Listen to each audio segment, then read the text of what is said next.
One of the most significant advantages of a small agency is the ability to stay in its lane and go deep into a niche. Today, we're talking to an agency owner about her niche in cultural intelligence. Cultural intelligence is not just a hot topic, but a much needed one. Authentic representation matters because it empowers. I'm speaking from my own experience as an Asian Canadian who grew up seeing very few, if at all, Asians represented as business owners, except for the stereotypical laundromat or corner store owner. Cultural intelligence supports responsible brands in learning the difference between authentic and inauthentic ways to have diverse representation. I'm all for the authentic. I hope you are too. If that's you, tune in to hear how cultural intelligence in indigenous communities connects this agency owner to big brands.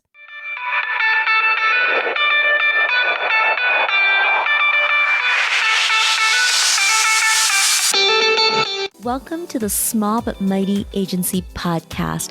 If you're a creative consultant or agency owner who wants to know what the roller coaster ride really looks like to grow your business from one to many, you're in the right place. My guest and I pull back the curtains on the realities of growing and running agencies of different sizes and what it takes to build a team. And if you're anything like me, you want more than the highlight reel. You want to learn from the mistakes of others so that you can stop short of making the same mistakes. I'm your host, Audrey Joy Kwan. I spend my days as a coach and consultant to multiple 6 and 7 figure agency owners. For the last 7 years, I've been behind the scenes helping people grow, lead, and operate small but mighty agencies. Here at the Small But Mighty Agency podcast, we'll uncover what works and, equally as important, what didn't work to get these business owners to where they are today. Hey friends, we have Jen with us today, and I'm excited to share the unique things she is doing in her niche and explore how her agency is serving the Indigenous community. Jen, I'll let you take it away. Tell us about your agency. Hi there, my name's Jennifer Taback, and I'm a partner here at Design to Plume Inc. We are an indigenously owned, women-led design studio that focuses on organizations creating social impact by serving underrepresented communities. We're based in Sudbury, Ontario, but do work all across Canada and the US. In our offline conversations, we've discussed working with Indigenous communities and how cultural understanding is vital. You have an experience of the culture and have Indigenous upbringing. May I ask you to share your experience? It's been amazing bringing the knowledge that we have as communicators, and I always call ourselves as designers and even comms people now I'm recognizing as translators. So it's always when we're working with First Nation, Inuit, or Métis organizations, they have a message to say. It's really been the same message for a very, very long time. And it's been a really interesting journey to try to recognize where we can make connections that just did not exist before. Sometimes it's as foundational as building trust, getting an organization to trust us, to understand that we're coming with good intentions. We want to support them because we recognize the challenges they've had, whether it's dealing with other design agencies who aren't listening, who don't recognize, maybe capacity challenges. If your marketing team, if you're in a remote community and you have, a comms person who just is only on a contract for 6 months, that's a much different plan than, a well-established organization with a 50-year history. So we've really done a lot of learning about seeing what challenges those organizations have themselves. And now we're at the point where we take those challenges and tell, like the government of Canada or big national banks, we say, okay, here's what is happening on the ground. Let us guide you into that conversation. And it's not, I think we're very good at it, but there is still so much learning left to do. Here in North America, how we do business is westernized, and we follow Western cultural norms that other cultures might not resonate with. What are key things you've noticed in your experience working with Indigenous cultures? Yeah, one of the biggest things is most designers and a lot of people, especially when they're in school or receiving their education, are trained in design in a very Western way. It's, I was very pro minimalism and these ideas of what a good design should look like, what a good website should look like, what a good logo looks like. And very early on, I recognized that, okay, that was not gaining traction, and I tried to take a look at why. And in a lot of cultures, in Indigenous cultures, and a lot of Asian cultures, it's not really about the minimalism. It's not about forcing one message through in a very simple way. It's about creating these elaborate, beautiful stories through colors, through symbols, which really puts the work on the viewer. We're not a huge brand that's trying to tell you buy our product. We're a smaller organization, or, trying to tell these very diverse stories. And it's been a beautiful journey to kind of recognize that, because it also really helps automatically include, think about diversity, inclusion, and equity and accessibility. It's kind of built in when you start acknowledging all these layers and complexity. Those things just naturally fit in. You bring up a great point about design aesthetics and how traditions are essential considerations, not just what is trendy. We put cultural meaning to things when we work with clients. How do we rethink some of the things we consider norms? I think the biggest challenge for us to kind of do, like, and we run an agency, so, we have project managers, we have timelines, clients will have them themselves, indigenous or not, funding deadlines, things just have to get done. But one of the biggest learnings that we've done and that we've tried to create processes around is creating space for thought, for discussion, and then creating time to walk away from a project for a couple days, in some cases a month, in some cases it's hunting season, or, summer camps, that kind of thing. And so respecting that not everyone feels comfortable giving an opinion immediately on sometimes very important work that's taken a very long time to get there, which is always at odds which with that creative planning, because we're like, okay, we're going to give you a logo in a week, you need to kind of give us feedback. Is someone going to spend that full week thinking right about that? No, they have a life, they have things to do. And that's been a really interesting process. And some of our best work has come when both the client, whether they're indigenous or not, giving space for that. It's also been interesting because in one of the last projects we did, we had elders from across Canada. And, what we scheduled, we have busy time, I schedule my day probably to the, minute. So it's often sometimes waiting in a meeting for people to arrive, and that's, been 30 minutes, 45 minutes, and then trying to plan for people's own internal schedules. What I might perceive as being late to a meeting, is someone finally finding the space where they feel okay to arrive and talk about that topic.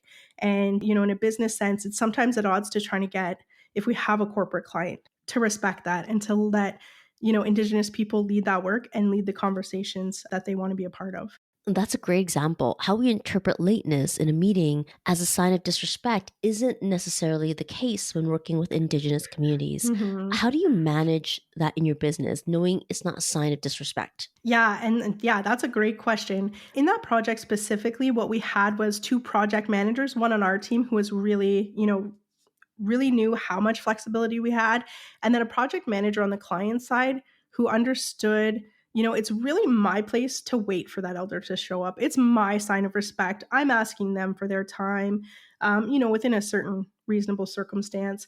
And I think having everyone understand that, even though, we're the hired team to come in, we're the ones who are doing this work, trying to stay on budget, on time, that the best work is going to come from understanding that it's not someone disrespecting me, it's giving me a place to respect the people whose opinions, and often doing the work, voluntarily as well, or definitely not being compensated as much as I think they should be compensated. So it's interesting to kind of focus on that humility as a designer, as a speaker, as a person who really focuses on getting things done. But it is also cultural training for staff. There is a way to acknowledge, to have these conversations. People who do, run businesses of that, to recognize that you're in a culture that's different. It shouldn't be westernized, and as much as I might have thought differently 10 years ago to be like, hey, we have to get this done, it will come together, and having trust in that process as well. It's been a huge shift from a top down, right? How do I talk to my staff about that, encourage them to plan a little bit longer, to be on the client, on their project manager? But it's a mindset shift, really. I know you understand the culture and have an Indigenous upbringing, and that Indigenous communities are diverse. I think of my cultural background. I'm Chinese, and there are different dialects and norms. Growing your cultural intelligence is investing in training, which has led to new opportunities for your business. Tell me more about staying in your lane, going deep into the cultural intelligence of Indigenous communities and the opportunities that have come from your niche. Yeah, and I think the idea of, as you said, of staying in our lane, and I was thinking about the topic and being authentic to what I love to do and to myself, and celebrating that in a way that, hey, it makes me money, it supports a team, and it does great work. It's such a beautiful combination. And there was a point where, when we started the agency, we were really aimless. Our training is like, okay, you should work for a corporation. Your logo should look like this if you want to be successful. And I didn't want to be everything to everyone, and I could see this problem with, we were working with band offices and non-for-profits, and they were just struggling. And I thought, there's so many of them that could use specific help. So that was probably about 8 years ago. We said, okay, we're specifically going to focus on this problem. And then I could just really see things start to fall into place. And like you said, my understanding of cultural norms for me, it's also noticing how different that is, right? Like, I'm urban indigenous. There's so many communities we work that are completely remote. So it's always culture shock to me, as well as how different we are, even in communities that are close together. So I think that's been a really important factor in recognizing that by staying in our lane, we've really seen how big it is and how many opportunities are there, not just in design, but consultation. One of our partners works on accessibility, and accessibility has been deeply rooted in Indigenous philosophy for a very long time. And now it is just trying to really stay to what is true to our mission, because that lane gets bigger every day, and it's hard to stay focused sometimes. If you create a complex business that makes you feel trapped, you will never want to grow your business. You'll do little or big things to self-sabotage growth because nobody wants to scale overwhelm. Not you, not me. I've been there. I learned this lesson as a second in command of an agency. I could not turn off my brain and relax because I would worry about what was and wasn't being done. It wasn't until I looked at the business from a productized service perspective. It gave us more bandwidth to double the revenue and sell and exit the business. Since then, I've been behind the scenes of multiple 6- and 7-figure service-based businesses, helping consultants and marketers who are at capacity get out of being stuck in service delivery and growing. It all starts by looking through the lens of a productized service. Download the free productizer service roadmap. Go to audreyjoyquan.com/roadmap or click the link directly in your show notes. It's been 13 years of owning and operating your business. In the first 5 years, you were serving everybody. And in the last 8 years, you've claimed your niche and built deep expertise working with Indigenous communities. How did you go from being a generalist to a specialist? That is a great question. And I think in the first 5 years, it was really having confidence in that. I'm like, I think there is a problem here. I knew that. I was very confident there was a problem. But what I wasn't confident of was that, a graphic designer, that's what I started here as, a graphic designer, a programmer. Do I have the skill sets that could really make a change? And then I think around, at the time we're at, maybe in the last 2 years, I've really seen that as I've stepped away a little bit to look at the problem from a top-down perspective, that design is one piece of the solution, but it is a little bit about that whole picture. So it took me about 5 years to recognize, okay, I need to step away from making the logos to talk a little bit about the systemic problems. How do they inform design work? How can my team do better? Start to give that responsibility to amazing designers. And I'm always encouraging more Indigenous youth or underrepresented youth to be in the comms, communication, creative industries, because they need those voices. And now I'm hoping, I really feel like at the end of that season, I loved how you put that, at the end of that kind of thing, it was a recognition of how much opportunity there was, and taking the knowledge that we learned at a very grassroots, hands-on level, and now applying it to processes, policies, hiring practices. It's been a complete, looking down from the ground to looking up, and very forward to what the next 10 years looks like, which is daunting. So I'm definitely at the start of this season because, I don't know what the cliffhanger is going to look like. I don't know what the ending is going to look like. But I'm very excited about kind of the new playing field and the not new organizations, but new to us organizations who are having the conversations that we started a few years ago. And they're still shocked and awed by, they're like, wow, I need that.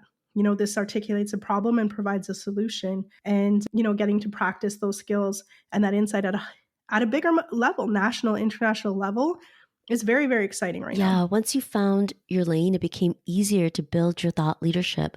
And it sounds like by stepping out of day-to-day operations, it gave you space to tap into the powerful message you have inside you. Mm-hmm. It's that work of stepping into the message that's helped you carve a reputation for your agency. I know from our chats that you were at a conference recently and met Fortune 500 companies that want to explore ways to be more inclusive and diverse. Some of these companies you talk to, what do you think attracts them to your agency? You're a small agency, you're 15 people. What do you think gets them knocking at your door? Yeah, and that's one of the things that's been surprising and both solidifying, that I feel like we are in the right role. Our first, the first big calling we were working with John Hopkins University asked us to do a rebrand and eventually a rename of their Center for Indigenous Health. And I thought, what an amazing opportunity. Why is there no one in the States doing this work? Is the conversation not behind? Is there just not enough, Indigenous youth in that comms, creative design field? And, it kind of set off another light bulb in my head. Okay, if we're in Canada and we're quite, we're very happy with our workload, there is still lots of opportunities. And it's always nice as a business owner to start to realize that you're the line that you don't have to accept everything. That's, I think, a huge moment where you're like, I don't really want this work and I don't need it. So I can focus on my passion, and the things that really excite me. So that I really had to take another step back and say, okay, what made a client like that see the value in what we're saying when we weren't in the US, particularly right now. Thankfully, as design, it's very easy to apply that expertise, globally, which I hope to do someday, even beyond the States. And then, yeah, the conference. So we did Go for the Greens conference in Florida.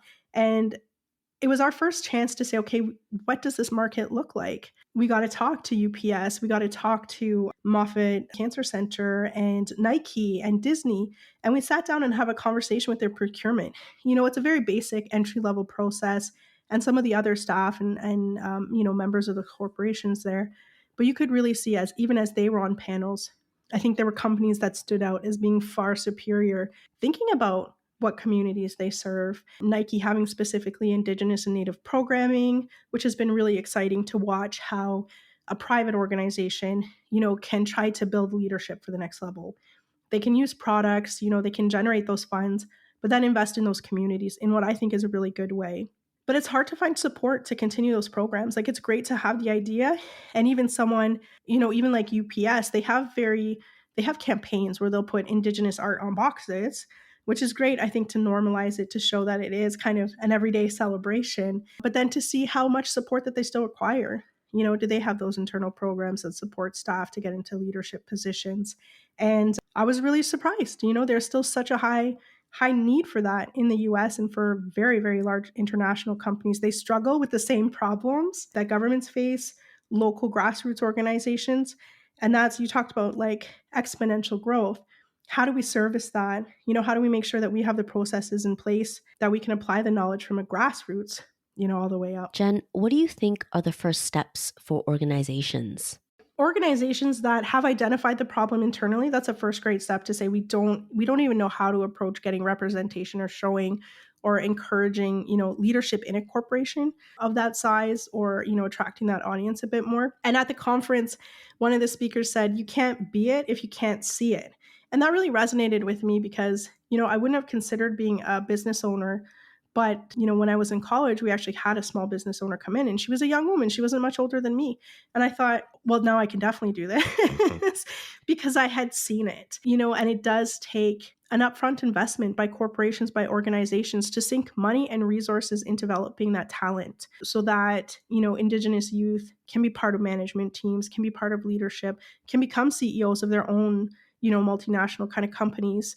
And that's just what we need. And it's the whole, and it's, very big picture thinking, the whole system, capitalism, it's set up to keep a lot of these people out. They don't see the opportunities. If you're not, in a city and you're in a remote community, how are you going to do an unpaid internship? How are you going to, work for that company in a city completely unsupported? So it does require, a whole nother community to kind of come together and support people and encourage them into these jobs, or even taking away how important to me design, programming, technology is to almost any path that they have in life. Is it a clear, kind of a clear process? No, but I know that corporations, are one of the first places that can really support it with those resources. When you think about working with these organizations, where do you see your agency having an impact?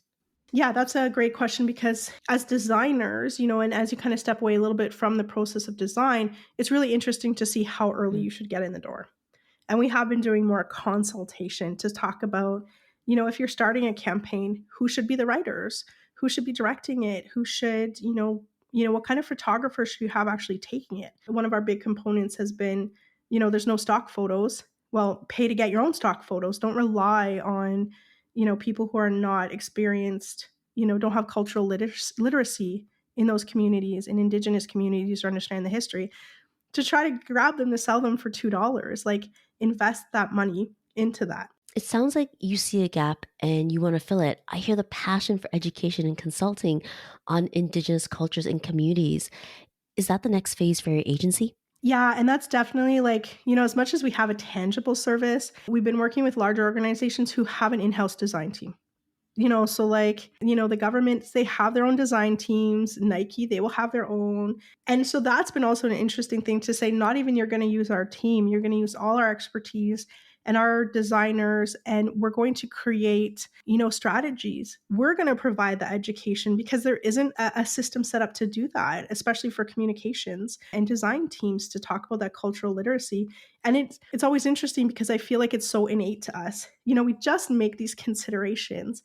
And it's odd to be like, that's teachable. It's your lane. It's the result of choosing your lane and becoming experts and working with Indigenous communities. Yeah. You see gaps and can now educate and consult other brands. Yeah. It's what corporations need to do innovative and good work in this world. Yeah, exactly. And I think it's that, as a business owner, it's recognizing those opportunities, and it might be okay. You might have done programming of a website, but now you understand the process really from top to bottom, from tip to tail, like I like to say, is looking at things, and that those skills are transferable. And you can't grow exponentially as one person, and you need to start having teams. You need to start educating people in your processes and how you approach the work and philosophy, and it grows very organically on its own. But then when it kind of catches, and it's like, we're almost at the point where I really have to do one more, like, are we in our lane? What is outside of it? What is in it? How do I keep very quickly going in the direction that I want to head and keep our clients really educated on the philosophies that we can provide to them? And that's the exciting thing about owning a business. We get to evaluate our strengths year after year, make strategic decisions to navigate the business direction, and choose the things we're passionate about. And on that note, Jen, what keeps you inspired and motivated? It is those opportunities. Right now it is to decide, how much technological pursuits do we want to, the whole idea of augmented reality pursuing our work. Clients have had conversations about, sacredness. How do we put sacredness in a digital space and represent, and honor Indigenous protocol when we work with museums such as the Royal Ontario Museum? We talk about ancestral objects. How should those be treated? Or if an elder gives us a story, it needs to be respected. And that gets me excited. Every morning I wake up and I think, oh my gosh, I learned so much yesterday.